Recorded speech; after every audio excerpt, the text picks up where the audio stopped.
Hey everyone, this is All Things Tech, and in this video we're going to be looking at my desk setup for 2020, which includes the prime feature of this motorized stand and sit desk. Now I'll give you all the links of everything that you see featured, and I'll give you some advice on what I think I still need to improve, and also things that just didn't really fit for me. So stick around, check the video out, and all of the links to everything that you see will be in the description.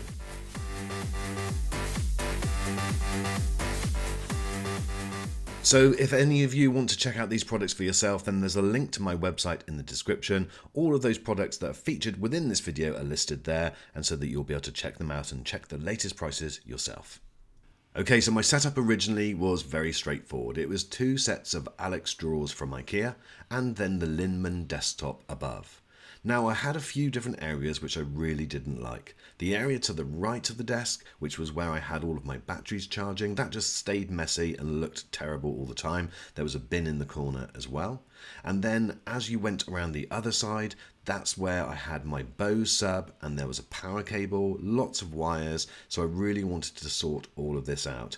And then I did also have those foam acoustic panels, which didn't really do the job. I don't think they made that much difference at all. Look at that mess, guys, it's terrible. But these foam panels, I just don't think in a room where you've got carpet and blinds, it doesn't make that much difference. I did want to retain the access to the USBs and the lighting and the power underneath the desk. That was something I would have to retrofit afterwards. This was the space that I had. It was around 10 feet. And as you can see, it's already decorated. I didn't really want to spend too much time doing anything other than the standard putting in of the desk. And so then I bought the rising desk from Amazon. Now, depending on which version you buy, this is going to set you back between £350 and £400, or around the same amount in dollars. But I will leave, obviously, the links in the description so that you can check out this exact desk for yourself. One thing that I liked about this desk is it was very simple to set up, very easy, straightforward process, and there was that built-in cable management system. I did also purchase this flexible spine to hide all the cables, because I've seen so many videos and photos of people with rising desks where the cable management was just terrible. However, in reality, when I actually installed it, I just didn't like the look of it. I thought it just took away from the clean lines that I was hoping, and so therefore I did my own cable management, and I'll show you that in just a second.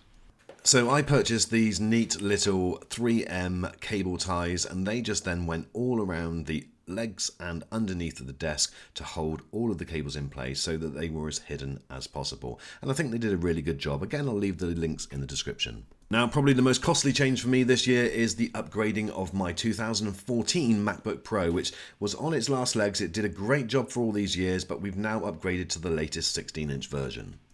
One thing that I would recommend you do, guys, is check out the Amazon links, because I managed to pick mine up for over £250 cheaper than what it was from the Apple Store. Anyway, I've put everything back together, and this is the look that I've now achieved. So the rising desk is great. I do suffer from a bad back, and it means that when I'm filming, I can choose between sitting and then standing, so I've got that variedness. Hopefully I've done a pretty good job with the cable management. You do see some cables, but it's not too offensive. I have also just attached this little USB reader, which is USB-C, and then that connects around the back of the desk and then goes all the way down the legs and then connects via a single USB-C cable to the MacBook Pro. So I have retained the Govee lighting strip, which now just goes across the back strip of the desk, whereas before it went all the way around. I think that that looks better. It's probably a little bit more subtle, not so glaring, and it does also change to any color you want it to, and it will also work with your Amazon Assistant or the Google Assistant. So this is the setup now. One thing that I'm just not quite sure about is that Calyx IKEA unit to the right hand side. I would eventually like to replace that.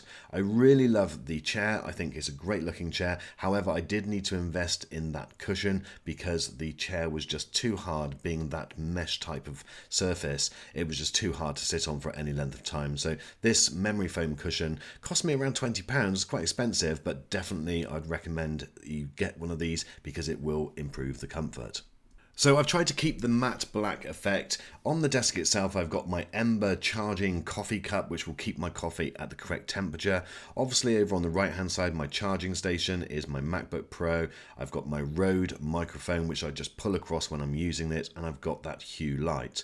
The actual main desktop, I've got the Apple mouse, the space grey keyboard, I've got the Air Unleashed charging unit, I've even got a little case for my AirPods so that that retains the blackness as well, and that will charge my phone and also obviously the watch. This is my Bose speakers. These are the Companion 50s and they are stunning. I've had them for a few years, got no intention of replacing them because they are amazing, and they work with the subwoofer which sits on the floor. And again, now I've tried to make sure that the cable management of that is a lot better.